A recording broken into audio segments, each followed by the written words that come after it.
Hello and welcome to Talkernate History, the podcast where we, Matt and Max, talk about works of alternate history scenarios, and history in general. Oh my God. Oh my God. Matt and I just watched a film, and what a film it is. I don't know if you could really call it it is a film in maybe a technical sense. It was shot on film. But it was shot on film. But maybe not in the moral sense is it a film. This is a movie that is beyond description. It defies belief. It really does. We watched the film The Fall of Berlin. This was actually basically two separate films. It got split right in half. It's like an hour and 10 and an hour and 10 or something like that. Somewhere along those lines. But boy, oh boy, at times it felt a lot longer than that. Based on the title, you might think that it's entirely about the battle for Berlin, but not really. There are so many different strands going on in this movie. Exactly, yeah. And so few strands, too, at the same time. Like, I'm not sure I've ever seen a movie with less plot than this movie. The plot, this is a horribly plot. We'll get into it. Well, but, yeah, we will get into it. Yes, it's nonsensical. It doesn't make any sense. Cuts for no reason. And boy, oh boy, the USSR was not the source of great acting. But I guess to frame it a little bit and kind of explain what this movie is. This movie was made in 1950 in the USSR. It is a movie that is about the beginning of World War II for the Soviets, all the way up to the fall of Berlin, and then there's a little bit of alternate history at the very end of this movie, but, you know. This movie is functionally alternate history. Yeah, really actually, is. There's a lot of alternate history in this movie. I know as we're moving in this sort of stage where we're doing a lot of movie reviews, I know most of them really aren't technically alternate history, but this movie is alternate history, like for functional purposes. Yeah, of all the films we've watched, this is the most alternate history. The most egregious things that never happened happen in this movie. Just absolutely wild. Yeah.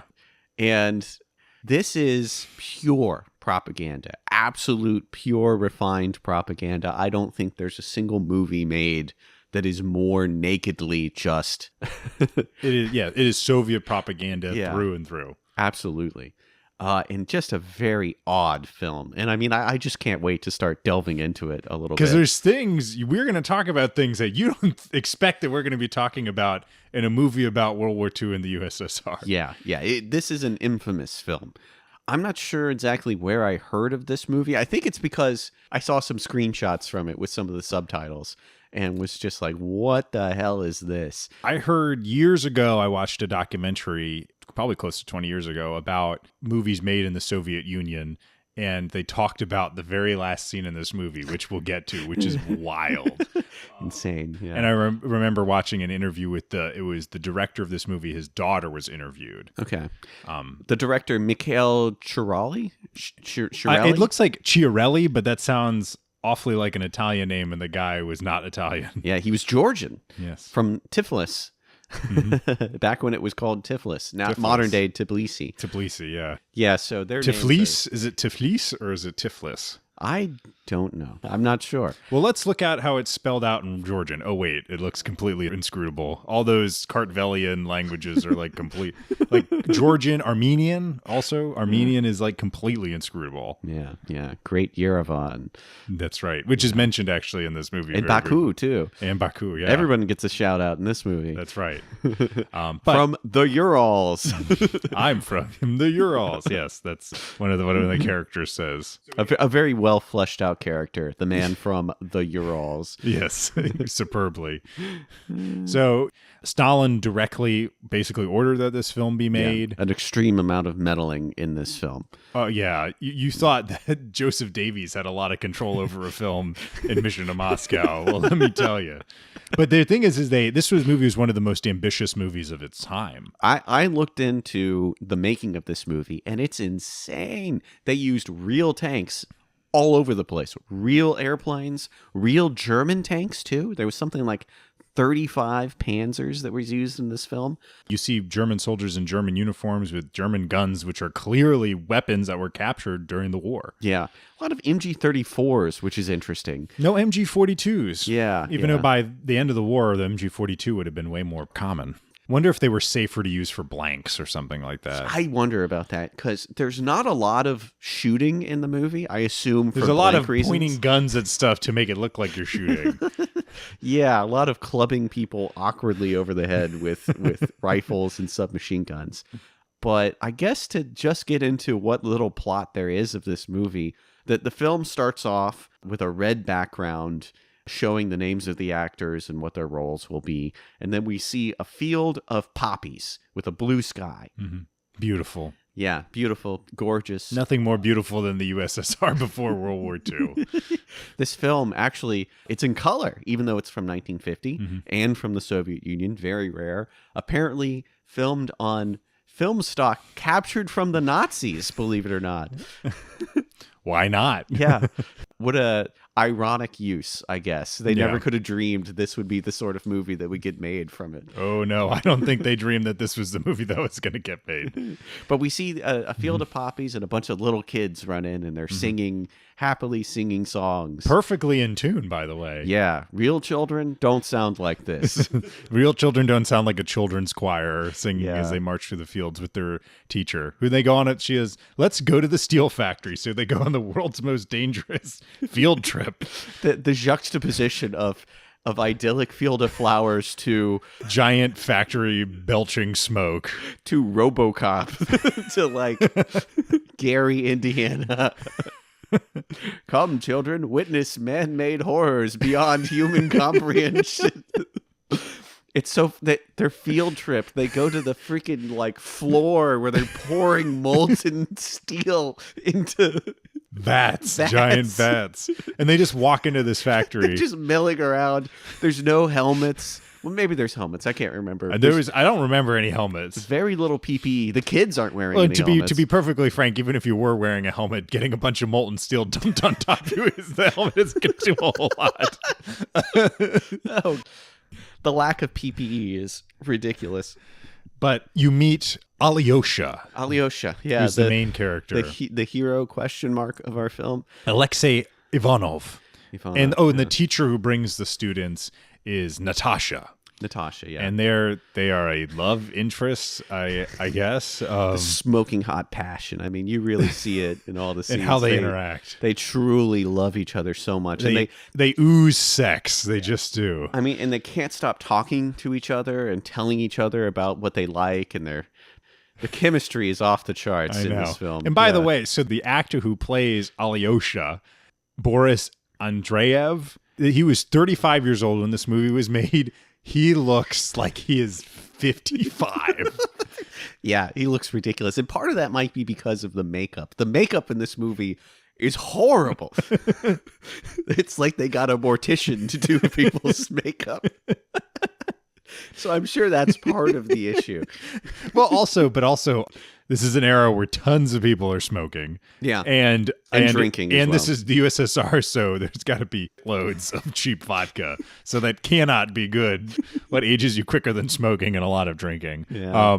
But you basically they strike up this he wins an award. Yes. The Order of Lenin. No, the Order of Lenin, something socialist banner, labor banner. I don't know. Oh, the banner. There's of so Lenin many or something. different damn awards. Lenin is involved in some way in this. He's a Stakhanovite. They say that he produced 11 tons per square meter or some. I have no idea. Yes, what so the hell. like you've set the record for in all of Soviet history for in world history. 11, the best in the world. 11 tons per square meter per hour of steel. Whatever the hell that means. Yeah, exactly. Yeah. And it was just him too. So just to explain the idea of Stakhanovism, because a lot of people probably have never even heard of that. I've heard it, but I can't remember what it is. There was a man named Alexei Stakhanov, and he was a coal miner, and allegedly he was such a hard worker, and he was so dedicated, he was able to mine some odd many tons of coal really, really quickly, set a record, and brought a ton of fame to his factory, and in fact got called to Moscow and was put in charge of some kind of planning committee. And his story was talked about in propaganda a lot, and people were encouraged to follow the teachings of Alexei Stakhanov, become a Stakhanovite. So work super duper hard and way overproduce the quota, which is kind of hilarious because the idea of a planned economy is that there's a plan. You're supposed to follow the plan. If you have one factory that makes widget A and another factory that makes widget B, and then they get sent to a third warehouse where they get put together to make widget C, right? Yeah. If you make 100 widget A's and 10,000 widget B's, there's now a logistics problem of where the hell are we going to put all these widget B's that we don't need? Yeah, no, but yes, he is the example of Stakhanovism. Yeah, yeah. But long story short is the steel mill also has a newspaper, and his friend Kostya is the man with the mustache. The man with the mustache, yeah. Not the man with the mustache. Right. Of course. A man with the mustache. Is he really a man, though? He's really more of a living god, if you think about it. The worship of humans by communism is very interesting. Yeah, I've always kind of wondered about that. You know, like you would think with communism, it's a system where it's all about the theory, right? It's all about like... People don't matter in history. History is run by gigantic forces that are beyond the individual. And you know, I can kind of understand the idea, and there's probably a lot of truth to that in a lot of different ways. But like, why on earth then? Why do guys like Lenin and Stalin get turned into deities? Like, I talked about Lenin's testament in the Mission to Moscow episode, and how like to this day, people who are sympathetic to communism will get in bickering fights over Lenin's testament. Like, who's really supposed to be in charge? Who did Lenin really want? And it's like... as if he was this divine decider of who got to be the successor. And yeah, and he was like almost irrelevant at that point. He was bedridden. Yeah, he had multiple strokes. Yeah, so like that's almost like today... Jimmy Carter issues his last testament where he says, I don't like Joe Biden. You should vote for Donald Trump. Like, is that really going to change anyone's vote? Like, I respect Jimmy Carter and his life and everything, but he was a great fighter pilot. He may have gone a little bit too far in a few places, but, I really applaud his dedication to waging the war against the Japanese. To overproducing on his killing Japanese people quota. He's a Stakhanovite. But I mean, but what I'm getting at is that just like, I never really understood why the cult of personality is so prevalent. Communism. Tito, Kim Il-sung, and all these countries. I can't think of a single communist country where there isn't a... Enver Hoxha, Nicolae Ceausescu, Walter Ulbricht, Fidel Castro, Raul Castro. Oh, I'm sorry. The really good one, yeah. Did Eric Honecker have a cult of personality? He had no personality, so how do you make a cult around it? I don't know. Could there be a cult of personality around that... Herman Van Rompuy, the guy, Nigel Farage's mortal enemy. You have the personality of a damp dish rack. I've never heard of you. No one in this room's ever heard of you. Who are you? Regardless of what you think of the EU or Nigel Farage, that was pretty funny at the time. I thought that was funny. It was hilarious. I agree. Yeah, regardless of what you... It made his whole career doing that. I like the part, what was it he said about like, oh, I didn't have very much to drink. I just had 4 pints, three glasses of lager, and a small cup of port. What was it? It was one small glass of port. Yeah, that was an interview he had with someone from the Financial Times. So he gets absolutely wasted. Then he's like, I'm hungry. Let's go to this restaurant I love. They bring him to like this chop house where they have like steaks and shawarma and stuff. And the guy's like, can I have some goat cheese? And it's like, what is wrong with you? Turns out he's a vegetarian. This interview is going great so far. And he's already like on the verge of pissing himself. He's so drunk. Just a complete disaster. I like that it was just a small glass of port. Just a small glass. After, was it 3 pints? Or it was more. It was like 6 pints or something crazy like that. Talk about someone who became... UKIP got what it wanted and it just vanished. Well, he's still around. He's like part of a different party, Reform Britain party, I think. I thought you were going to say join the Labour Party. Okay. I've switched sides. Yes, to join the future Prime Minister Keir Starmer, which is definitely going to be he can already start decorating It's number 10 Downing Street, because it's very, very clear what's going to happen next year. it is now mathematically impossible for a conservative to be in charge 1 year from today. But who knows? Anything can happen. The SNP wins. We're liberating England from Scotland. But, you were talking about the crazy switching party things. Like after World War II in Poland, there were politicians who were crazy far-right nationalist syndicalists who then became USSR collaborators afterwards. I can't remember the guy's name, but there's a famous example of one of these guys. Or like, I don't know. People's careers can be crazy is what I'm trying to say. There were actually several German generals who helped form the East German Army, something I learned from Mark Felton Productions. Yeah, I've heard of this guy. Yeah. He has great music. Yeah, that's the best thing. Yeah. No, I actually think he's got a great channel, and I learned a lot from that, particularly about like the fall of Berlin. A lot of the things happening around it, not this movie, The Fall of Berlin. This movie is crazy. Although I would kind of want to reach out to him and see if he'll talk about this movie too, because it's pretty wild. But okay, so Alyosha, we're getting off track here. So Alyosha, Natasha's asked to give a speech about him, which is really a speech about Stalin. Yeah. It's so bizarre too, because like there's the male lead and the female lead, right? And they're destined to be in love with each other, but it's almost like an arranged marriage. Like she has to meet his mother first. Yeah. Alyosha's plant manager is like, you need to go to this thing, and this beautiful woman will say all this nice stuff about you. And then the lady is assigned by him to interview Alyosha's mother to learn about him. And his history is really simple. He's a steel man. His father was a steel man. His grandfather was a steel man. He was from the Urals. But he wasn't the Urals guy we were talking about earlier. Yeah, different guy from the Urals. This guy is from unnamed Russian city, or unnamed USSR city. I guess it could be anywhere. But yeah. So he's born on the day of the revolution. On the day of the revolution. So he really has no personality. He's the stand-in for the audience, basically. Yeah. Mm-hmm. All the men watching this are supposed to identify with this guy. Yeah. This guy. And they go on a date to like a concert, but he gets nervous. Yeah. And then he leaves and he smokes a crappy Soviet cigarette. A very weird looking Soviet cigarette. Yeah. And then the guy who was playing piano sits with her. I don't understand what the hell was going on in that Great scene. Date, bud. You got the moves. And the whole time she's watching the piano man, and he's staring at her like with eyes wide open. Like, I'm going to kill you later tonight kind of stare. Boring eyes, boring a hole into your skull. Very, very bizarre. Yeah.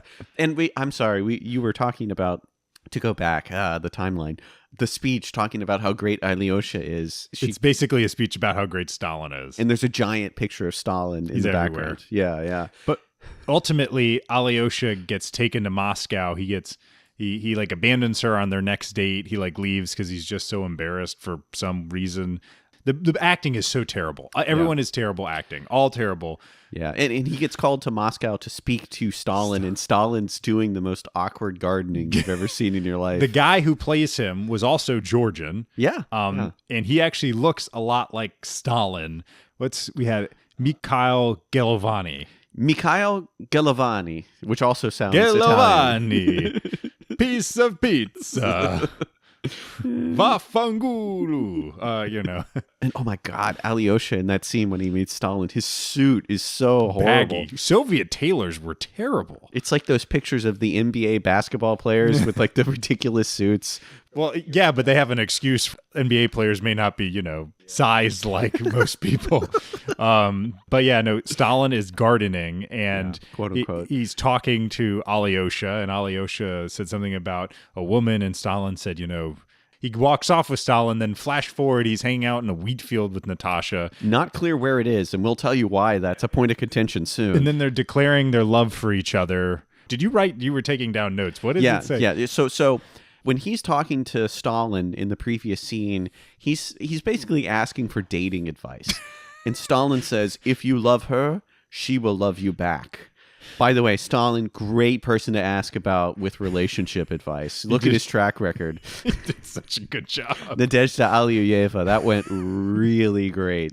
Really, really fantastically great. Well, it's I love her and she will love you. And if she doesn't, write to me. Write to me if she doesn't love you. The implications of that are terrifying. Well, and also Stalin, by the way, too, the guy really does look like Stalin. Mm-hmm. He barely moves at all. His face is caked in a ridiculous amount of makeup. Yes. He looks like the fake Santa Claus from the movie Santa Claus 2. Yes. Like the plastic version of Tim Allen. Like he looks like a fake. He looks like some AI generated.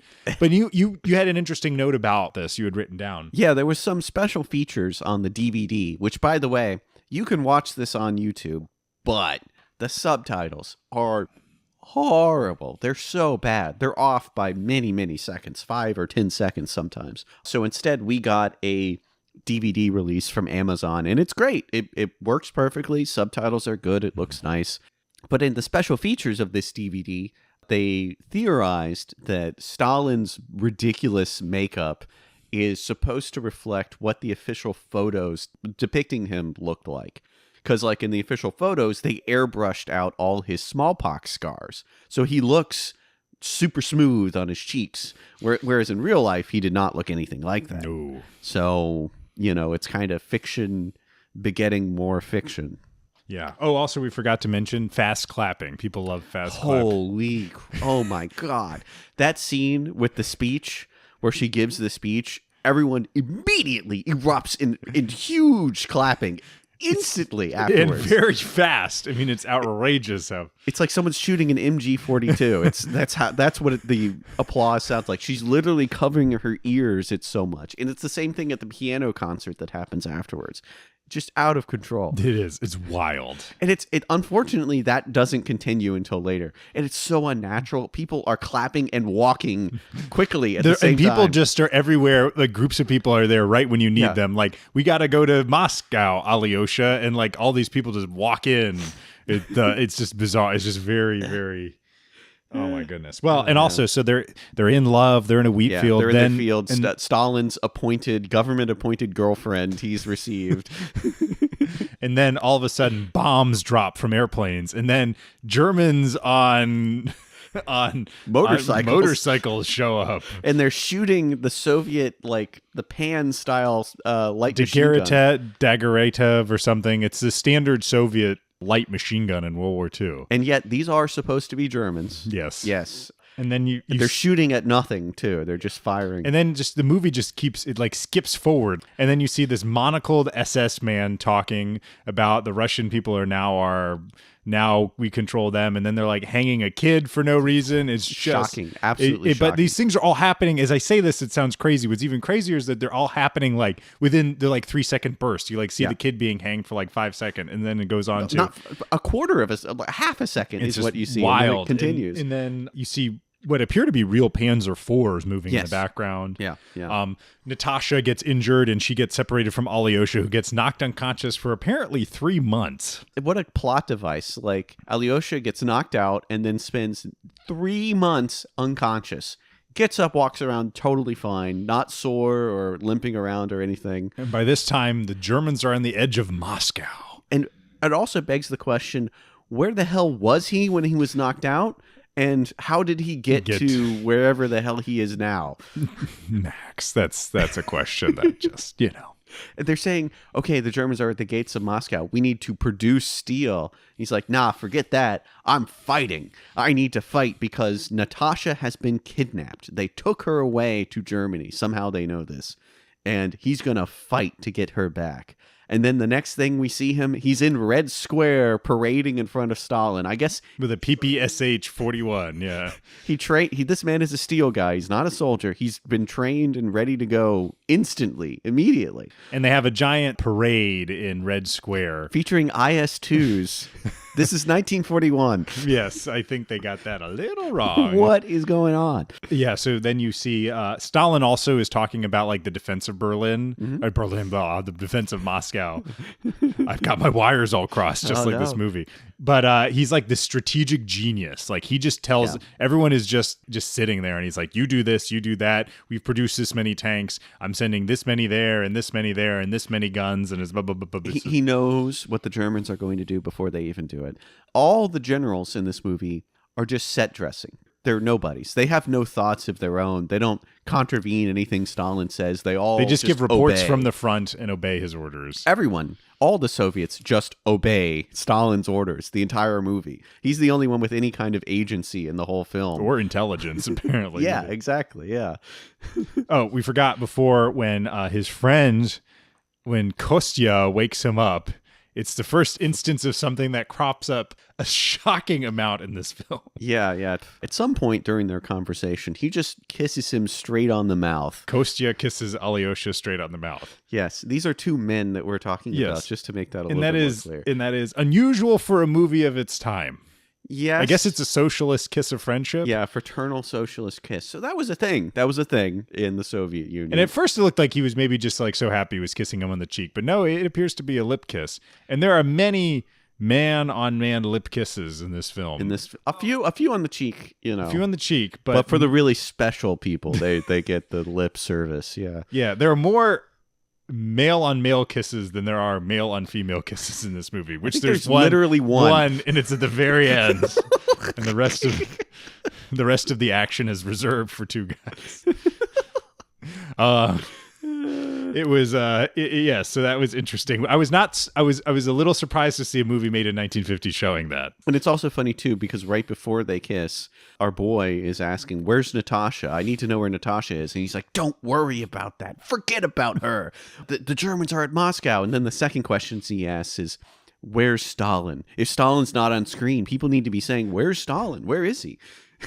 Does he have a plan? What does he want me to do? What are my orders?'" Oh my God. It's outrageous.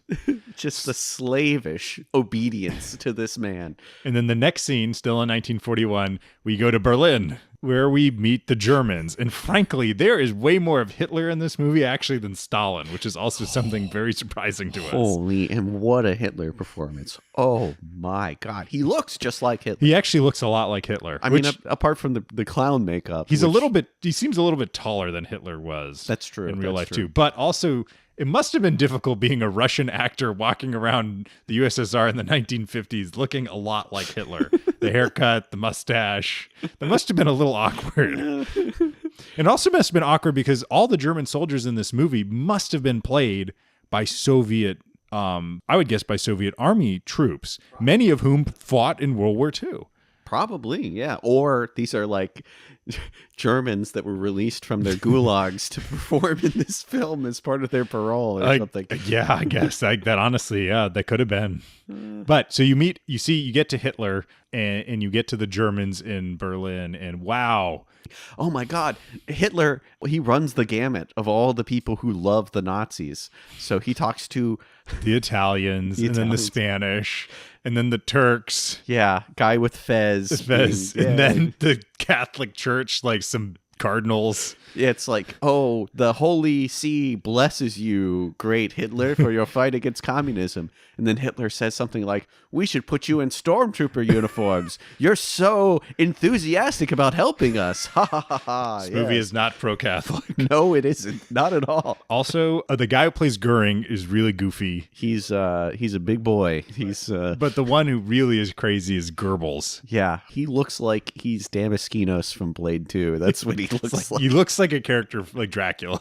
Many of the Nazis look like vampires in this movie. They have this really white caked on makeup. Yeah. And they have big eyes. Their eyes are open a lot. Are so open. Like, there's a lot of people with very open eyes. And it's surprising. Dr. Goebbels, he's got that stanky leg going. He's walking funny because of that club foot that he's got. Yeah.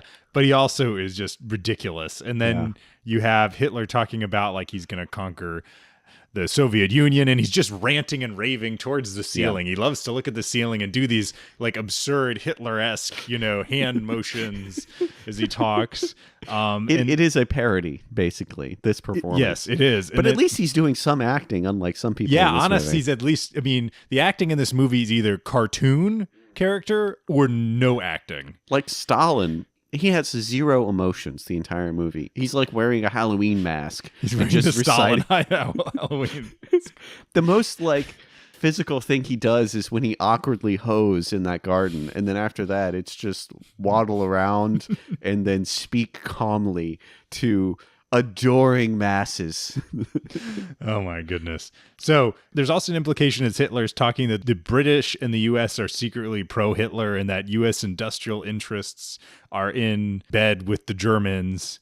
And then Goering's like, I'm going to meet with Bedstone, this British industrialist. They're going to sell us chromium and other alloys for our fight against the Russians. Yeah, they say there are British economic interests in Sweden who can secretly get us chromium and other things. And the implication is, I guess, that there are British capitalists who wants Hitler to win, so they're going to smuggle stuff to them, or it's official British policy. I don't know. This Bedstone guy is not real. Yes. I looked him up. He's fake, 100%. They want nothing more than to help the Hitlerites, Max. The Hitlerites, those foul Hitlerites. They're very anti-British, this movie. It's a little bit anti-American. More anti-British. But way more anti-British. And let us tell you when we get to the scene with Churchill and FDR. I laughed so hard. I could not stop laughing. It is wild. And once again, let's get back to Hitler, because once again, a huge part of this movie is Hitler. There's a lot of Hitler in this movie. It's so bizarre seeing Hitler speaking Russian. Yes, that's right. Hitler's also speaking Russian. We forgot to tell you this. Amerikansky, Ruski. Ah! also, who speaks Russian? The Vatican representatives and the Japanese. The Japanese are speaking. Oh, it's so bizarre. It reminds me when I was a younger man and I was in Germany and they had Band of Brothers on TV and the Americans were speaking German. I already mentioned this before. Yeah, I know. Like, I remember you telling me. That is weird. It still sticks out of my memory as being strange. And of course I know it's dubbed in German because it's on German television. I'm just saying that it's weird. It feels strange to see that. Los, Vavigan.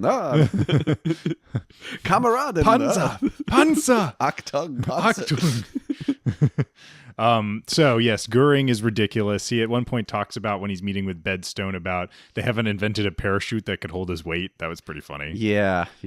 And then, and we forgot when Hitler's doing his talk about capturing Berlin, Walter von Broscheitz, who's like his chief of staff, goes on this hilarious like pro-Stalin rant about how we just underestimated the Russians and they fight harder because of the genius who leads them or something along those lines. It's ridiculous. Did I think it's Braukich. Did Braukich work for the East Germans afterwards? Because it's very... Okay. He didn't. It's very... it's pure propaganda. This never happened. This is alternate history at the highest level. It really is... I mean, it's anti-everything German, but it gives a lot of credit to the German generals. A lot of them are like looking left and right and like, what is this guy doing? While crazy man Hitler is gesticulating everywhere and he's a complete idiot. What a fool. Not like the great Stalin, who's cool as a cucumber at all times. Yeah. Strategic genius even. Like when Moscow is under siege, Stalin starts talking on the radio and he orders a parade to happen in Red Square. And Hitler hates this. He's almost tearing his shirt apart with rage that And you may have noticed also that we're not talking about Alyosha very much because he's not in the movie. At this point for a while, like 30 minutes. Ostensibly, the main characters are not in the movie for about 95% of the runtime. At times. And then you see, a jump forward to Stalingrad and the Russian forces uniting outside Stalingrad. Yeah. But it looks like, how would you describe it, Max? Well, we don't see anything of Stalingrad. We see stock footage of the two fronts meeting and shaking hands, and then we just see sand everywhere and no snow, not a single flake of snow anywhere. I guess the Battle of the Bulge really wasn't the first movie to fight a battle in the winter during the summer in the sand. It looks like a Stalingrad beach vacation is what it looks like. Bash at the beach here. That's right. Everyone get out the beach volleyballs, get some brews. We're going to have a blast. And then you see Trikov, who is the head of the Stalingrad front. He shows up and he's talking about how Stalin's a genius and Stalin is with us always, even if he's not at the front. Yeah. It's like, I heard a rumor that Stalin was here. Was Stalin ever not fighting with us? Everything, every victory we owe to Stalin. Yeah. The warship. Absolute. I mean, it literally is. They treat him like he's a deity, a living god. He is. In this He movie. is God come to earth in this film. He can do no wrong. And it is so hard for us as people who grew up in a liberal democracy with a free press, a free media. I mean, if you tried to imagine you made a movie. Imagine if Donald Trump made a movie when he was president, where people were marching in the streets and praising him, and I mean, just people would laugh. Biden for that. Biden, matter. Enter Bill Clinton, George Bush, Barack Obama, Ronald Reagan, Jimmy Carter. Jimmy Carter meets the masses, the beloved masses. Jimmy Carter will be with you always. I mean, imagine if someone made a movie like that. They would be laughed out of the theaters. There's a Vietnam movie, Johnson will be with us always. The spirit of Lyndon Johnson marches with us. He marches into Hue with us. Hubert Humphrey marches with us. When you're marching in the jungle, Hubert Humphrey's lugging an M60 along with us. The spirit of Spiro Agnew will give us strength. Watching a Korean War movie. Come on, guys. For Eisenhower. Let's do it. Do it. Do it for Alban Barkley. For Truman. It's just enter whatever. I mean, it's just this is propaganda of the highest order. And I mean, it's just hard for us to understand. I mean, it's just funny. But, you wonder if people at the time, some people probably enjoyed it, and some people probably just shut up and said they liked it because they knew they didn't want to get in trouble. I mean, you have to imagine the audience. There's a tremendous number of actual veterans of this war, not just USSR veterans.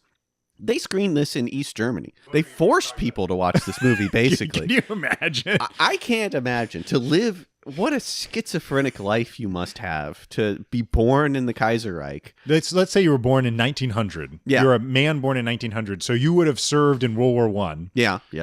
And then suddenly the world is turned upside down, post-war. Versailles happens. Suddenly you're a republic. Suddenly the republic is dysfunctional, falls, replaced with Hitler. And then you serve in World War II somehow, and then you get out, and then suddenly the world is opposite day again. And all by the time you're 50 years old, the world is turned upside down. I mean, I can't think of anything as crazy as that. I mean, I'm really racking my brain for a life experience more wild than that. Except for maybe if you're in the Politburo and you live to see the fall of the Soviet Union. If you were born in the Soviet Union in 1924 and you're turning 100 this year, imagine what you've lived through in your life. Yeah. Or I mean, you could say that about a lot of places, but I mean, Germany would be probably an extreme example of how much things shifted. And then let's say that person lives to be 95 years old. They live to see through all of East Germany, the fall of East Germany and the reuniting of Germany as one nation. It's crazy. And to see the light of the great Olaf Scholz or Schultz or whatever the heck he is. Angela Merkel, the great Angela Merkel. The great Angela. Yeah. Angela Merkel is with you. Always. Always. So crazy. But Alyosha has a new friend. Is it Yusup? Yusup? I think it's Jusup, but I think it's Yusup is how that's pronounced. He's Asian. He's like a Buryat guy or Tartar or something like that. Something like that. Yeah. So, Alyosha, at one point you see him rubbing his face with his PPSH 41, which is like a really terribly dumb thing to do. Alyosha like rubbing his cheek with the barrel. Reminds me of Plan 9 from Outer Space. There's a guy who's like rubbing his head with his gun. And like that's made fun of. But here's this guy doing it in this big movie. And then he returns to his old village and it's just nothing but... Also, his mom was killed in the original attack. We forgot to say that. Right. Yeah, it gets glossed over. He never mentions it. Like... Alyosha doesn't really have a character in this movie. He's an everyman. He's a paper cutout. He is everyone and he is no one, Max. And he is no one in this movie. He is no one. He really is. Frankly, you could make an argument that Hitler's the main character of this movie. Really? I mean, there's an argument to be made for that. He's got the most emotions by far. Yeah, he's definitely the most emotive of any character in this. More emotions than Ava Braun, I'll tell you that much. So Alyosha's in the ruins of his village, and they capture a German officer who's like this hilarious. He's like, "Oh yes, we will defeat you, and we will crush Russia." And Alyosha says, "I will make mashed potatoes of your home." He says, "Where do you live?" And he says, "Friedrichstrasse." And it's like, I'll make mashed potatoes. He literally of your says, home. the translation is, "I will make mashed potatoes of your home or house." And then he said, "I'll make a wasteland of your Berlin." Yeah. Yeah. It's crazy. Absolutely crazy. The vindictiveness of that. And apparently they killed all the kids from the beginning of the movie, by the way. They were also said to be hanged or something. Yeah. And then, okay, that's the end of the first movie. Now, second movie. Let's skip to movie begins. Yes. Skip to 1945. So at the beginning of this movie, it's like just a cameo. There's a character, well, not character, a real life guy, General Alexei Antonov, and he's played by Andrei Abrikosov, who was in the film Party Membership Card, which is an interesting movie. I have not seen it. I got to show you that. Of course, you haven't seen it. It's a weird, totally bizarre old 1936 movie about Kulak spies. And this guy, the guy we see for like 30 seconds in the movie, is the main bad guy in that film. A fine interesting. Film. But yeah, he just motions to a map and basically says, "We're marching on Berlin. We're going to attack Berlin." So, yes, you hear about that. We're at Yalta. And oh my God, yeah, we see Yalta, a version of Yalta, alternate history. Beamed in from another dimension version of the Yalta conference. Oh my God. And you get treated to a sight that not many have ever seen, which is Churchill speaking Russian and FDR speaking Russian. Bizarre. And getting their butts kicked by Stalin. Just Stalin mopping the floor with these guys. Well, not so much FDR. FDR is portrayed a little bit more sympathetically. Well, yeah, I mean, he did die during the war. Yeah. Unlike Churchill's still alive when this movie's made. Yeah, and he will will be for another 15 years. Yeah. But Churchill the man is pancaked in makeup. I mean, yes. It is so much white makeup. He looks like a monster. Yeah. And if you thought that our main character's suit looked bad at the beginning of the movie, the suit Churchill wears is horrible, and his shoulders are way up. I don't know what the hell this guy's doing. But also Churchill basically talks down about the Russians, and he's like, "It's so hard fighting on the Western Front. Why didn't we take the advice of your Soviet specialists for water crossings?" Huh. I think I remember something called Operation Torch, Operation Husky, Operation Avalanche. Well, I wouldn't say the Rapido River. That wasn't so good. But Normandy, Anvil Dragoon. But hey, this is a movie. This is a propaganda movie for the USSR in 1950. So they want to make the Americans and the British are like the main bad guys. Yeah. The Americans are a little less the bad guys. Well, Hitler's the main bad guy. But slightly below that is Great Britain, is the bad guys in this movie.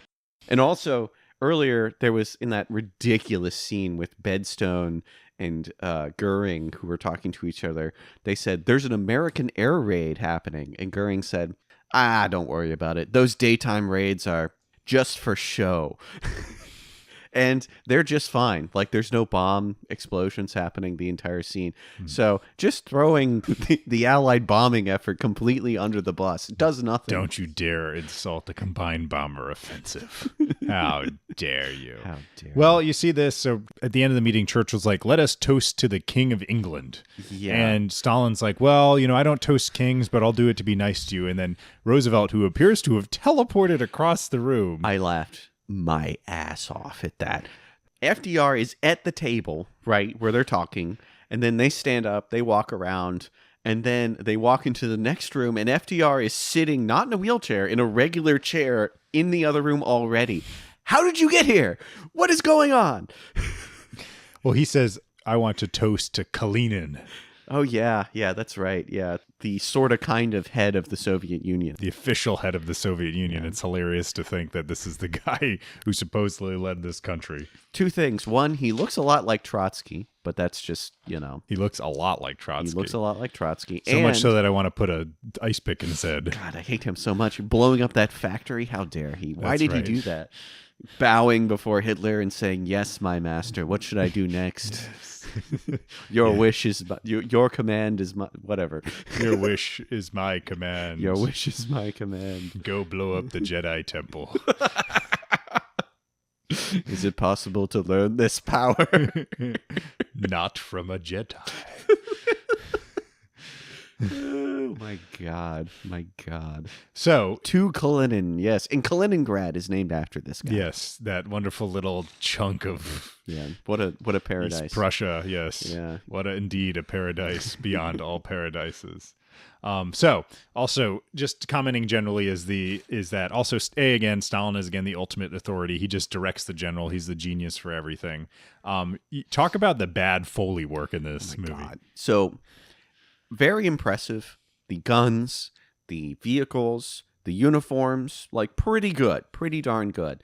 They apparently burned something like 1.5 million liters of petrol to make this movie. That's crazy.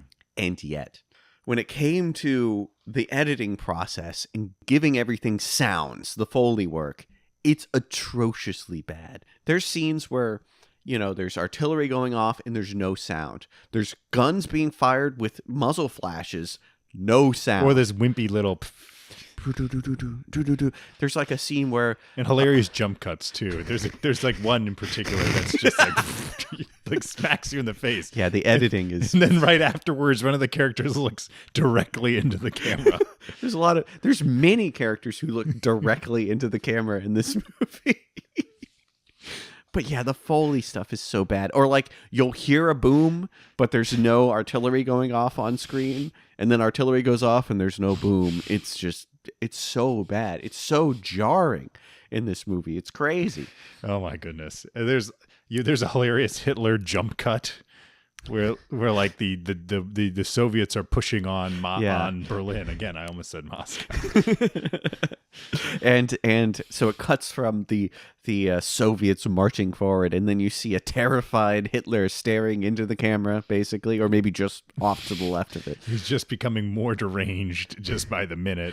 Looking at the camera on the ceiling.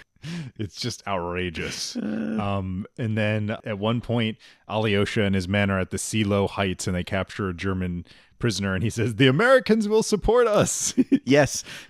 As he's dying or injured or whatever, he's like, the Americans, if only we can hold on long enough, the Americans will come to our side and help us against you. And you have Hitler saying at one point, he's like, I'll get the Americans and the British fighting the Russians, and then they'll fight each other and they'll annihilate each other, and then I'll win the war, blah, blah. It's just so ridiculous. Yeah. A bit of a anti-Western streak in this movie. Oh yes, going on, yeah. And then finally, after like an hour, Natasha shows back up. Yeah, she's in a concentration camp, and she looks basically no different than 4 years before, which is just not the way it went. She got her hair done there in the concentration camp. She's looking great, just really good. Yikes! And so the Soviets come to liberate, including Alyosha, but he doesn't see her. But they drive a tank through the front gate to knock it over. And there's actually a real tank. A real T-34-85. Yeah. They do get that right. And that's right for that period of the war. But they're driving through the gate, and these guys are standing up in the cupola of it. And you see them like very hastily like jump down in when they realize they're about to get their clocks cleaned by this set as they're driving into it. So crazy. Yeah. Do you want your head torn off by barbed wire and metal? No. Get in the tank now. At one point, there's a prisoner at this point who says, Emilio. That's right. Is very interesting. And there's American prisoners in this camp. The Germans are firing their MG-34, again, MG-34, into the prisoners. And like there's an American guy saying, "You can't do this. I'm an American." And I guess Emilio, he's an Italian, maybe an Italian prisoner. A partisan? I don't know. I don't know. Why? I don't know. I don't get it. I'm not sure what's going on. And then another jump cut back, and we see it's Goering. We had down. Goering is like looks on like Bram Stoker's Dracula. It's like this hilarious caked on makeup and the lighting and then you jump back and you see the tanks from the first Belarusian front and the first Ukrainian front unite. And what do the guys start doing? They just start kissing each other. Kissing that socialist kiss of friendship. And, after a hard day's work, you get something really amazing. You just want to pull your fellow man aside and give him a big wet kiss on the lips. In a non-sexual way, of course. Just of course not. Yeah, of course. And then you go back to Hitler. We're coming back to Hitler. And, Lots of Hitler. Constantly going back to and Hitler. he's getting even more deranged. He's in the bunker by this point, and he's talking about how nothing matters except for his life. Yeah. And then he orders them to flood the nearby metro station to just murder these Germans for no reason. And it's like, why? For what reason? No reason is given. They just, guys get this goofy, like, crank, and they pull it, and then they just start... they start drowning. These walls of water just come out of nowhere. Yeah. And this is, I don't know what this is referring to. This can't be real. This must be nonsense. This must be like Bedstone or whatever, just completely made up.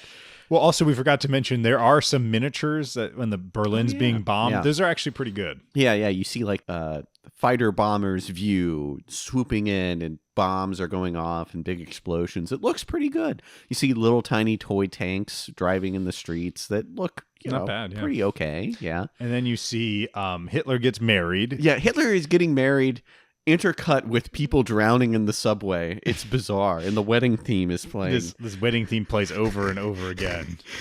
And then finally they feed Blondie. There's a German Shepherd. Yeah. And they say, okay, it's hopeless. I'm not going to be captured. I'm not going to be a freak show. I'm not going to be put in a freak museum. Yes, that's what Hitler says. So they get out the cyanide capsule, and you see them test it on Blondie, which really did happen. That's true. But the way they depict it is completely wrong. Mm-hmm. Yeah, they tested on one of Eva Braun's dogs. I think it was Negus or Stasi. I forget which one it was. What? Mm-hmm. She had a dog named Stasi? Mm-hmm. Yeah, and a dog named Negus? Yeah. Like an Ethiopian ruler? I get it. Yeah, it was like it was a small black, not a dachshund, but either way. So they when they actually killed Blondie in real life, they wrenched her mouth open, and one of the SS doctors crushed a cyanide capsule in her mouth, where in this they put it in like a sweet or like a cake and feed it to the dog, which then is a trained dog, obviously, because then it like rolls over onto its side. Yeah, anyone who's owned a dog and given a pill to a dog, they know that does not go that easy. Not easy, yeah. And the whole point of the cyanide capsule is that you crush it. It has to be crushed. Yes. You don't just take it like a pill. If you take it like a pill, it'll just go through your digestive system and leave. Or open up in your intestines and really kill you in a really horrible way. Yeah. So long story short is you never see Hitler dying. You just... Yeah. You see Krebs goes to the Soviets to try and negotiate a peace, and he talks to them in Russian. And this is one of the few things that this movie unintentionally gets right, is that Hans Krebs, and I learned this from Mark Felton, could actually speak Russian. So like when he went to negotiate with the Russians for a ceasefire, he actually spoke to them in Russian because he had been a exchange officer stationed in Russia at one point. So he actually knew how he was fluent in Russian. So the movie got this right, but I don't think they got it right intentionally. I think they got it right just simply because everyone speaks Russian in this movie. Do you know what Krebs means? I do not. Crab. Is it? There's the Krebs cycle, which is like a thing that sells. And this may be incorrect, but I think cancer is also Krebs, because cancer, Krebs. The crab, yeah. Yeah.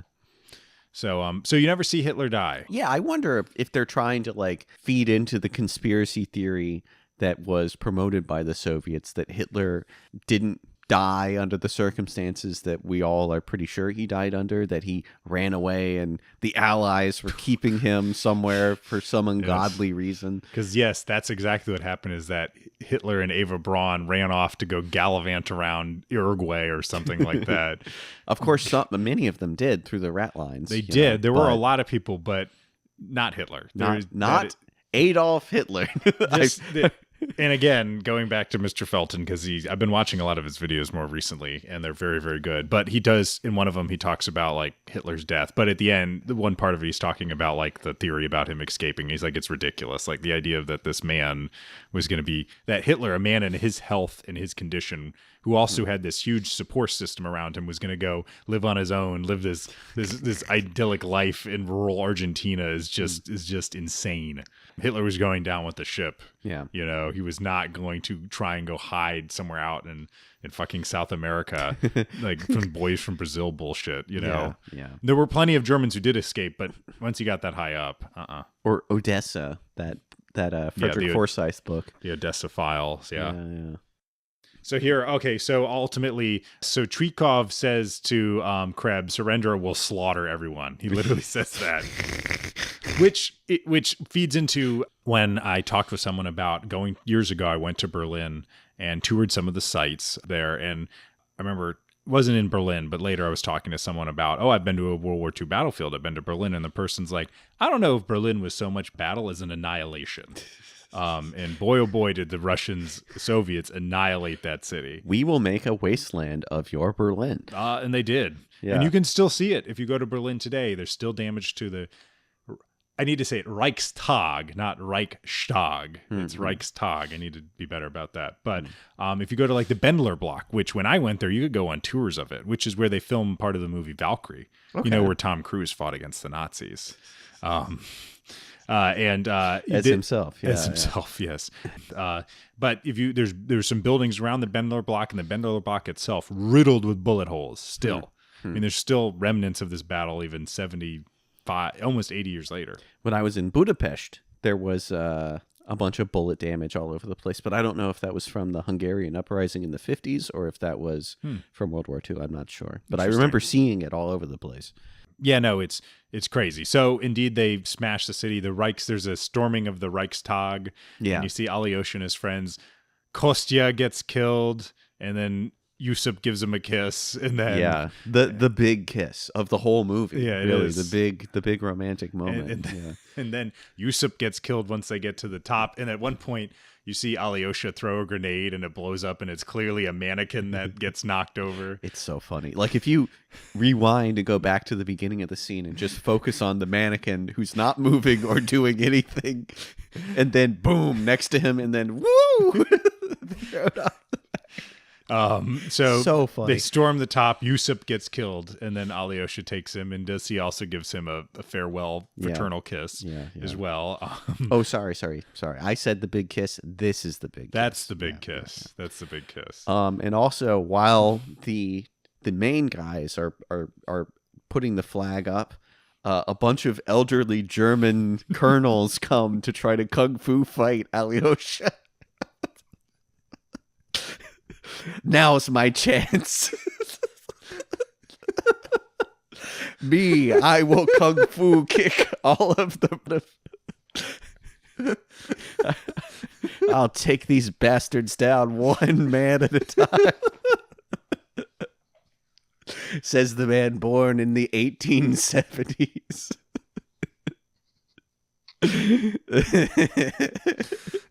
And of course Alyosha kicks his ass. Yeah, well, you don't really see, just throws him on the ground, and there appears to be some sort of fighting. A lot of awkward shuffling and scuffling in this movie. Yeah, not a lot of shooting really. There is a little bit, but like usually it appears that World War II consisted mostly of bayonet charges of people attacking each other, but with no bayonets, just bloodlessly like kind of shoving people back and forth. Yeah, it's kind of outrageous. It just has to be said. Also, though, it is interesting you talk about the old men fighting like that. That is evocative of the fact that those Volkssturm units that the Germans raised, I mean, we're really using like kids as young as like probably 10, and men probably in their 70s. Yeah, kind of interesting. They don't show any Hitler youth in this movie, well, which I guess would muddy the waters with the morality of killing, children. Yeah, it's kind of, well, they showed a little bit of that earlier in the movie, but only when the bad guys do it. Yeah. Yeah. So at the end of the Russians, the Soviets put the flag on the Reichstag, and then Alyosha comes down, and all these people come out of nowhere to do a big dance party. This is the most bizarre moment of the entire movie. Yeah, the dancing. My God, the dancing. It's so insane. The dancing, all this dancing. The Cossack dancing, the moving your head side to side. And then everyone says where they're from. Oh, I'm from here. I'm from there. I'm from Yerevan. I'm from Kharkov. I'm from the Urals. I'm from Rostov. The Urals. Yes. Yes. Somewhere in the gigantic chain of mountains that cuts Russia in half. I'm from Eastern Seaboard. Oh, goodness. I'm from Juan de Fuca Plate. I'm from Northern Hemisphere. I love Earth.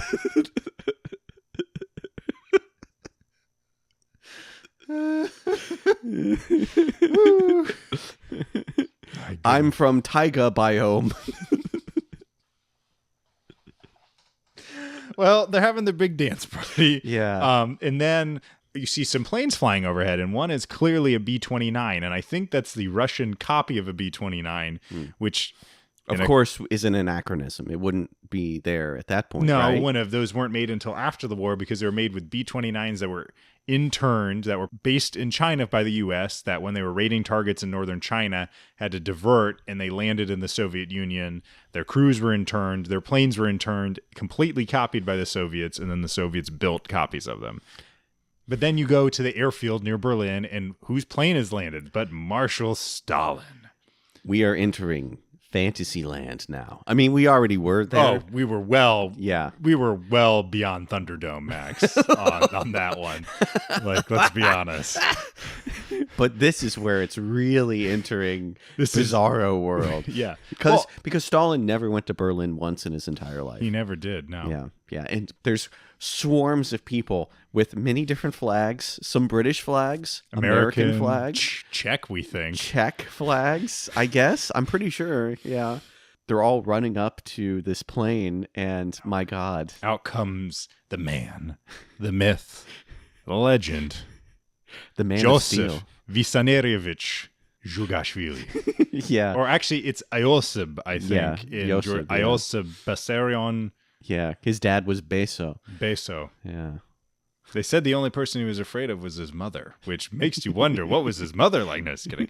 Actually, his mother lived well into the time that he was alive. And also of course she lived into the time he was alive. What am I talking about? At least for partially, yes. No, she lived into the time that he became the head of the Soviet Union. Yeah. He explained to his mom, do you remember the Tsar? I'm like the Tsar. He said that in a letter. And Beria was in charge of taking care of her. Yeah, I think he sent Beria to her funeral instead of himself or something like that. He did not go there. Stalin always spoke Russian with a Georgian accent, apparently, I've been told. I don't know what a Georgian accent in Russian sounds like. Which makes sense why they get a Georgian guy to play him. Maybe he's got that accent, I guess, probably, right? And he apparently could write in Georgian even toward the end of his life, but it was more difficult. I mean, he was more functional he spoke Russian and used Russian. Yeah. But look, there's an interview with Stephen Kotkin. Yeah. And the interviewer is like, well, how alike is Russian and Georgian? He's like, not alike whatsoever. Completely different. And it's true. It's completely different. It's a different language group. Kartvelian languages are just the moon. They're an alien language. Well, what else other than Georgian is a Kartvelian language? Is Armenian Kartvelian? I don't know. The writing looks a lot the same. Yeah. And it is, as we said, completely inscrutable. There is no way that you could read it if you didn't know, Georgian looks like Elvish from Lord of the Rings. Armenian looks like squiggly. The letter U over and over and over again. Don't come for us, Armenians, please. We beg you.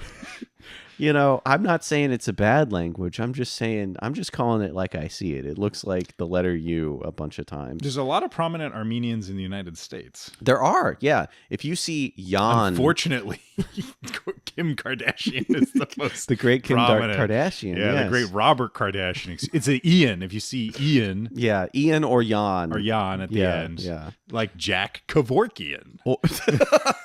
He was great American. Yeah. Great American. Armenian American. Kostik Yan, the guy who wrote that short story about the computer under the Pentagon and all that other The West stuff. is Red. The West is Red, yes. The one with the robot bartender and the people holding up the icon of Richard Nixon as they march in the streets.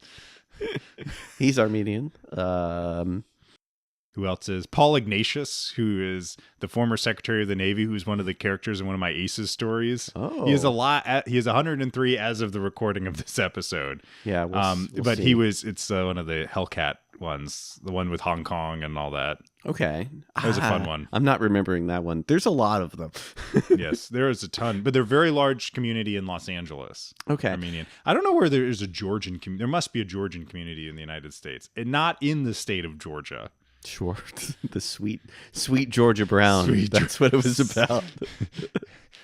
Georgia on my mind. Georgia on my mind. And I know what you think. Gory. Gory on my mind. Batumi on my mind. I know someone who's actually been to Georgia, and they say it's a lovely country. I think I've met the same person. You have met them, actually. Yeah. And seems like a good guy. I believe what he said. that is, it's hard to get to from here. I don't think they used to have the Tbilisi to Sioux City flight, but they got rid of it. The 3 times daily Airbus A380 full double decker, the Sioux City to Tbilisi flight. They just can't get enough seats. Oh my God. It is interesting when you're in an airport and you see a flight so I had to be in sometime in the last few years, I had to be in the Washington, D.C. area. And I was flying out of Dulles, and I got there early, and I was walking through one of the terminals, and like there was a A380 leaving for Dubai, and then across from it was a flight to Doha, and then next to it was a flight to Addis Ababa on Ethiopian Airlines. Cool. Okay. Yeah. Interesting. So it is interesting to see. So there are direct flights from the U.S., but I don't think there's a flight to the state of there's a flight to plenty of flights to the state of Georgia. Not, well, and speaking of the caucus, Beria was originally in this movie, and he got his ass cut out big style. Like the movie itself exists today. In the time of Khrushchev, it was suppressed and not played anymore. But yeah, the Beria parts are super forever removed. They are gone. Oh no, forever. But there apparently were scenes where, I don't know, he was in the room or something. I don't know what happened. They ghosted his ass. Yeah, He they is said, done. You are gone, buddy. Absolutely not.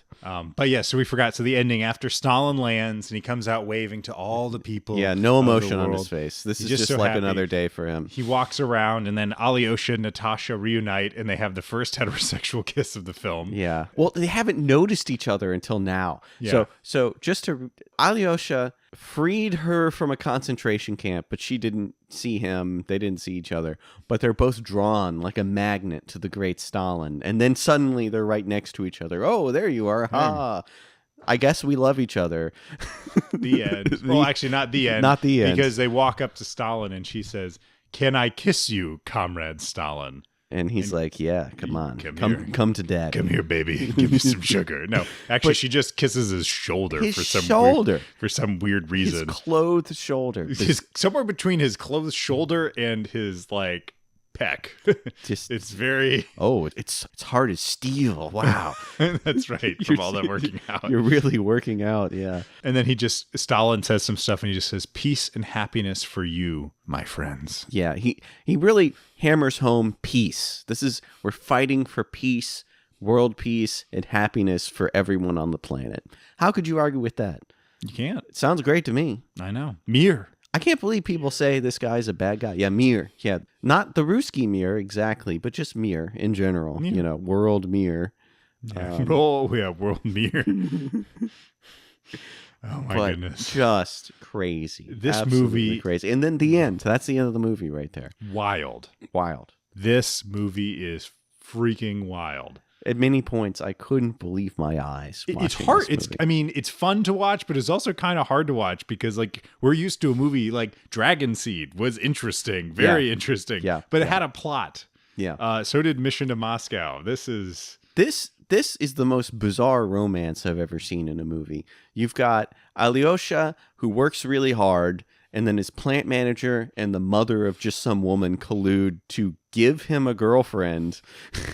it's the plant manager's secretary. Yeah, well, I'm sorry. Yes, of course. But like, and then they don't seem to know anything about each other. They don't like, she learns about him through his mother. She doesn't talk to him about himself. They don't say, you know, how they feel.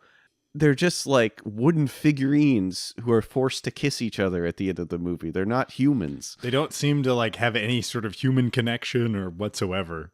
It's shocking how little character these two people have. Yeah, the most fleshed out character is Hitler. The most fleshed out character is Hitler, and everyone who's a good guy absolutely adores Stalin. The female lead of this movie, Natasha, she's just gushing over Stalin in that one scene far more than she does for Alyosha at any point. And their romance is entirely tied around Maybe Stalin. she'll find out he really is the Man of Steel. Oh, no. I don't know if we can keep that. 2 wives is enough. Thank you. My God. And to get dating advice from Stalin, of all people, is just love her and she will love you. And if she doesn't, write me a letter. I'm almost speechless. How romantic. Yes, how romantic. This guy, I can't believe it. And he is, Alyosha has no character. All he wants to do is He's got fight no the game Germans. either, man. I just thought it's got to be said. Game recognizes game, and that ain't game. That Man. ain't game, yeah. There's even like that point where they meet in the field, and she is kind of waiting for him to embrace her and kiss her, and he just doesn't. He's just not feeling it. He just walks away. No, he's thinking about how many square tons per meter can he pump out. I'd love for someone to explain to us how that. It has something to do with how you. It must be a mold you poured the steel into. Yeah, well, that's kind of the thing about Stakhanov is that there are, I think, persuasive conspiracy theories that it's all bullshit.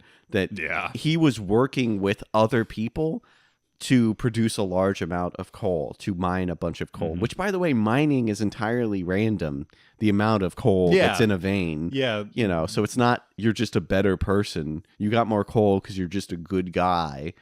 But that they coordinated together to produce a bunch of coal, or it was entirely fabricated, and it was just a big plot to get the factory more benefits. Because if your factory produced more, or your mine, or your whatever, if your place of production produced more, you got more benefits. You got more days off. You got radios installed so you can listen to music while you work. And that this was just a big conspiracy. Like, Stakhanovism was totally dysfunctional.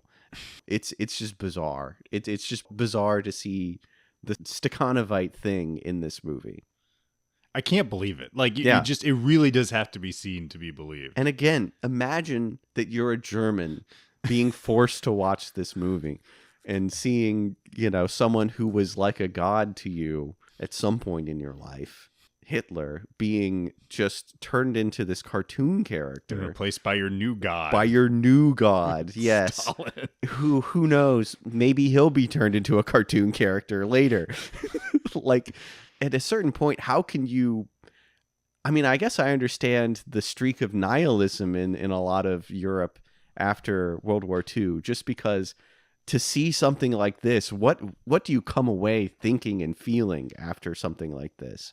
Something that is nonsense. Yeah. Like, the whole movie is ridiculous. This is nonsense. This movie is ridiculous. There was a film historian in the extras of this DVD who talked about how there's that famous quote. I don't know who it was. Who the hell knows? Marx used it. Maybe it was Hegel. I don't know. Hegel. But Katherine Heigl. And she's just not that great. But that history repeats itself. The first time it's a tragedy, and the second time it's a farce. But with this movie, you're watching history, and it's a tragedy and a farce at the same time. Yeah. And I think it really sums it up. Yeah, great way to sum it up. Like, you watch the concentration camp stuff, the kid getting hung at the beginning of the movie. Like, these are shocking and horrifying things, and yet so much of the film is just laughable. You're just laughing your ass off at Hitler just prancing around with these outrageous body movements and like, it's like the guy watched probably what he did is watched a bunch of films of Hitler and just copied movements from the speeches and all that. So either way, this movie, ridiculous, yeah. And this has been a fun addition to this streak of movies, which we're going to keep up. We have a big list of movies. Yeah, we have quite a large list, and it's just getting larger. There's been a lot of great suggestions, and I'm excited about the future. God, we got some really great stuff coming. Yeah. And an episode about the Mediterranean, which will be posted at some point. Yes. It's a very long one. It's going to take a lot of editing time. And these are just easier to edit. Yeah. God, they're so easy. because I'm just run B-roll. I'm sure there's some B-roll running now, and I'm sure it looks great. It's really visually dynamic and looks good while we're just talking away. Instead of having to have like a still image of some grainy ass picture of some guy, Ken Burnsing effect across the screen. Good old Alyosha. Wild. God, I love that guy. He's so great. My favorite 55-year-old man. Who pretends to be 23.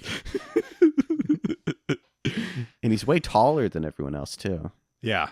Just towers above them. Yeah. A towering 5'7". Mm-hmm. Just kidding. I don't know. Yeah. Well, there's one thing. I will We'll say. have to ask Celeb Heights, that website. See how tall is this guy? That guy's got his arm around Joseph Stalin. Well, how tall is this guy? Is he 5'9"? No, he's 5'9" and a fourth. No, I think he's 5'8" and 3/4. I feel like he's 5'8" and 3/4 in the morning when he wakes up, maybe. Oh my God. That website is crazy. You've looked at that website quite a bit, Celeb. It's interesting. I mean, it is. I mean, because you're like, you'll watch a movie and be like, oh, I wonder how tall that person is. You'll type it in, and the thing is, it's the website. The guy who actually runs it does a good job. Like, he actually takes it seriously. I believe him when he says he something. actually thinks about. He'll talk about his methodology sometimes. I don't live on this website, but it's just been interesting enough. I've shown you, but But it's the comments that are just people like, no, this person is like, the difference in like a quarter of an inch in height. It recalls years ago. I don't know. I'm actually a big football fan, American football fan. You probably don't know that. I don't talk about it much. But there years ago, God, this is probably 10 years ago, there was Matt Barkley, who is the University of Southern California's quarterback. People were saying like, this guy's going to be the top pick in the draft. And I remember, they're doing all the lead up to the draft and all this. And I remember reading an article, and they said, he measured under 6'2", and that's really bad. If you want to be a quarterback in the NFL, you really should be at least 6'2". You should be at least that height, if not really taller than that. And I was thinking in my mind, I was reading this, I'm like, okay, what was he like? Was he giving himself like basketball shoes? Was he 6 foot? Was he 5'11"? Was he rounding up? Well, was he 6'1", whatever? And it's like, he measured 6'1" and 7/8. I'm like, oh my, I remember reading that. I'm thinking, it seemed like a real bunch of nitpicking. Like, I mean, I get like your measurements need to be exact. Like when you're building a building, if you're getting renovations on your house, you need the measurements to be exact. But maybe he just didn't straighten himself out far enough when he got on the stadiometer. It's just very strange. I found that to be strange, but there's lots of interesting stuff on the internet. You showed me before we started that power slap thing. Yeah. I forget why we were talking about power slap, but Dana White's insane quest to damage as many brains as he can before he leaves this earth. What is wrong with some people? The best part about it is you showed me just a minute of it, but we looked it up on Wikipedia, and the guy that Will Smith played in that movie about the concussion protocol had the greatest quote I've ever seen. It wasn't just this is bad and people shouldn't do it. It was just this activity is beneath the intelligence of human beings or something like that. It was amazing. He said, "It is a very dumb sport, very stupid and unsafe. It is primitive. To me, such a sport is inconsistent with intelligence of humans. It is possible that a participant could die from this. Someone could die or suffer catastrophic brain damage and become a vegetable. How can he, Dana White, make that statement? It's like he's saying, you will make a loaded gun safe. Why is TBS showing such a primitive sport? It should not be on TV." Just absolutely destroying this. And then it got kicked off TV because of course it did. What a terrible sport. Just two people stand and slap each other. It's dumb. It's the stupidest thing ever. There's no skill to this. And you just recruit. It's really the person who wins the coin toss is going to win. Whoever starts hitting someone in the temple as hard as they can first will probably win. It is unbelievable that it is real, but it's real. It's a real thing. And it will live on in history forever as a thing that someone thought was a good idea. If you look at the war on brains. brains have never done anything good for me in my life. I like that if you look at the background, they have like 20 people at this thing. But on top of that, there's like empty chairs, very visible. They couldn't even bother to get everyone. Because it's gruesome. You're just watching people get knocked out and get concussions. Because every time you get knocked out, you're getting a forever brain injury. Like, it's terrible. It's terrible. I once got a concussion from a car accident, and I would never do that again willingly. I don't care how much money you're going to give me. That's not something I would be willing to put myself through. But don't you think it'd be really cool to slap some guy in the face as hard as you fucking could? Directly in his temple and ear, right across the head. Yeah. This really does seem like we're probably above this as a culture, but maybe not. I guess not. Well, it did get kicked off TV. It's now a Rumble exclusive. Oh my God. So I think maybe we're moving in the right direction. But yeah. But you know what? So I don't know. I mean, I love Stalin. He's really great. He's a really awesome guy. But you know what I might like a little bit more than Stalin? It's throat discs. Throat discs, they contain so many wonderful things. Anise, kubeb, all right. And they're made in a steel factory just like Alyosha worked it. Children collect flowers and bring it to the to the death plant. Giant pools of molten kubeb.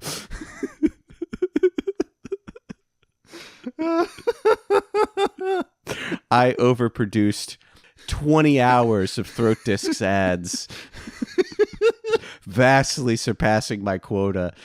And for this, I was called to speak directly with Joe Biden, who gave me dating advice. Thank you, Joe. And listen, Chief. If she doesn't say yes, write me a letter.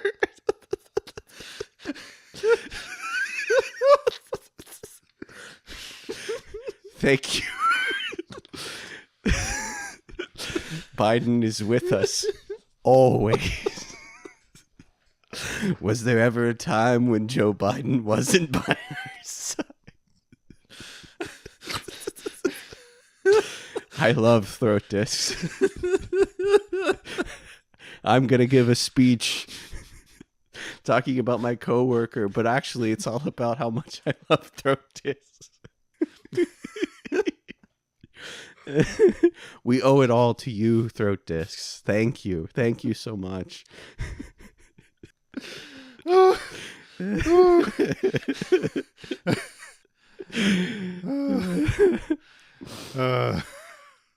What a film. What an amazing movie. What an amazing. Oh man, I haven't laughed that hard in a long time. I think probably the next one we do will be a more modern movie. Yes, we're deciding between, should we say?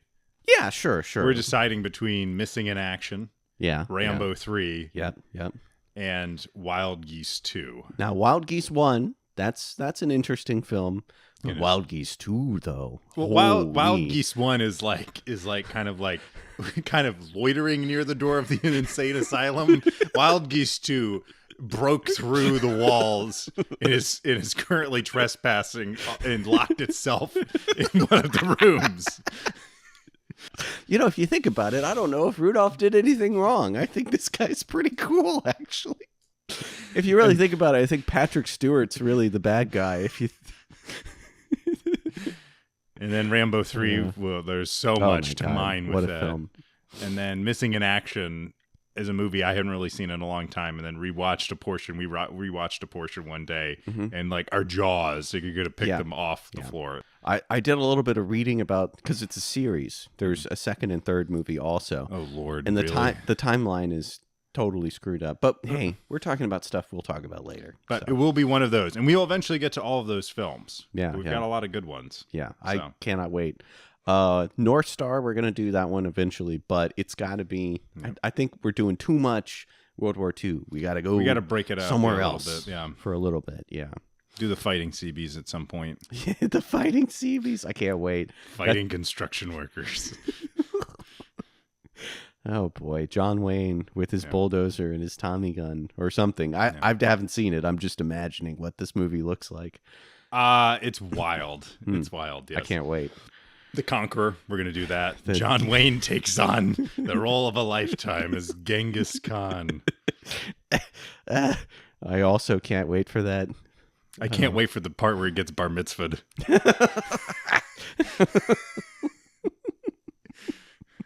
He starts reading the Torah with the little gold finger thing.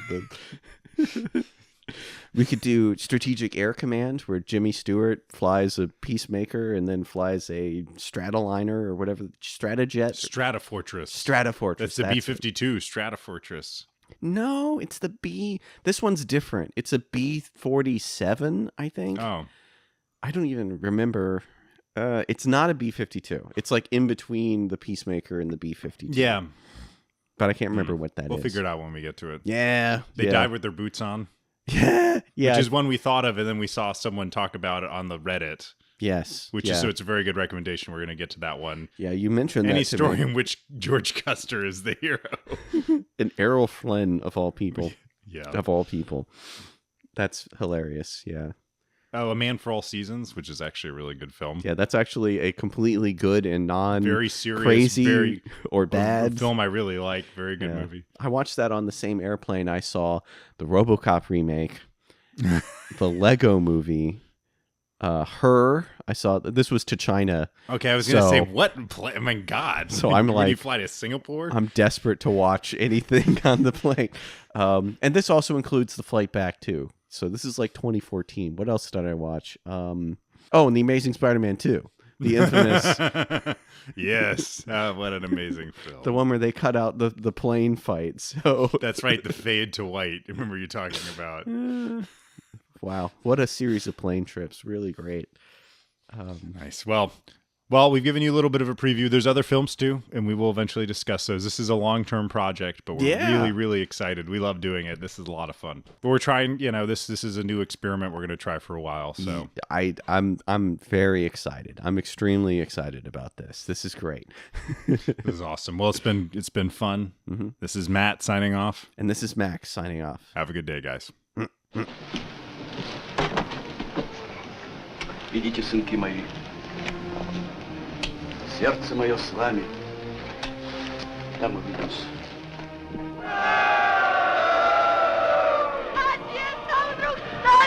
Viva Stalin! Viva Stalin! Slava Mater Rusia!